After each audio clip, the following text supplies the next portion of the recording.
Good morning student. I am Asha, department of philosophy. आज हम लोग सांख्य दर्शन के अनुसार प्राकृतिक विचार का उल्लेख करूंगी।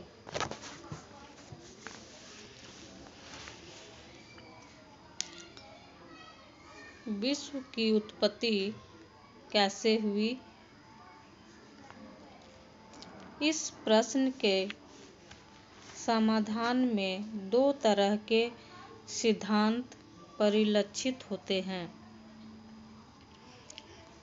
पहला है सृष्टिवाद का सिद्धांत, दूसरा है विकासवाद का सिद्धांत।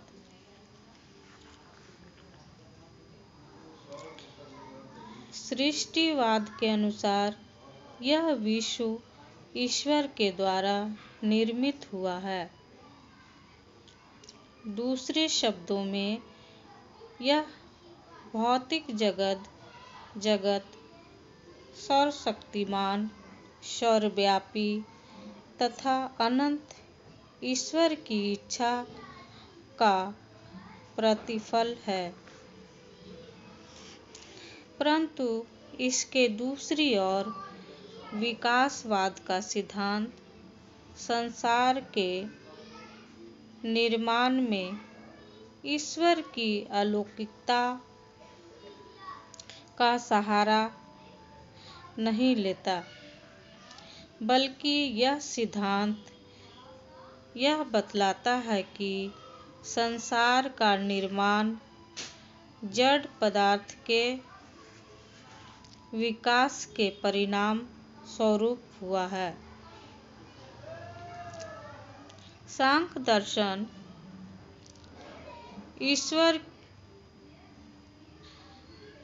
दर्शन संसार की उत्पत्ति के संबंध में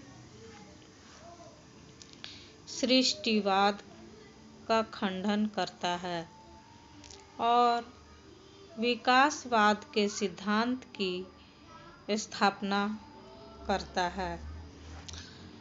सांख्य दर्शन यह स्वीकार करता है कि प्राकृतिक और पुरुष के संयोग से सृष्टि होती है।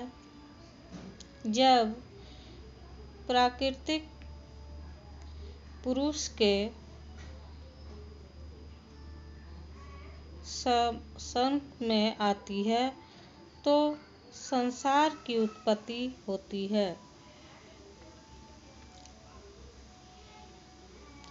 प्राकृतिक और पुरुष का संयोग उस तरह का साधारण संयोग नहीं है जो दो भौतिक द्रव्यों में होता है। वस्तुतः प्राकृतिक पर पुरुष का प्रभाव वैसा पड़ता है जैसा किसी विचार का प्रभाव हमारे शरीर पर पड़ता है। विकासवाद की प्रक्रिया तब आरंभ होती है जब प्रकृति में विरूप परिणाम होता है, अर्थात जब पुरुष और प्रकृति का संयोग होता है तो अकेला पुरुष सृष्टि नहीं कर सकता है, क्योंकि वह निष्क्रिय है।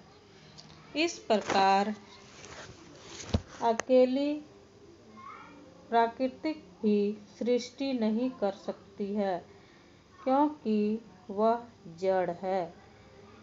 यहाँ प्रश्न यह उठता है कि जब पुरुष और प्रकृति एक दूसरे से भिन्न है तो उनका पारस्परिक संयोग कैसे होता है? इस प्रश्न के उत्तर में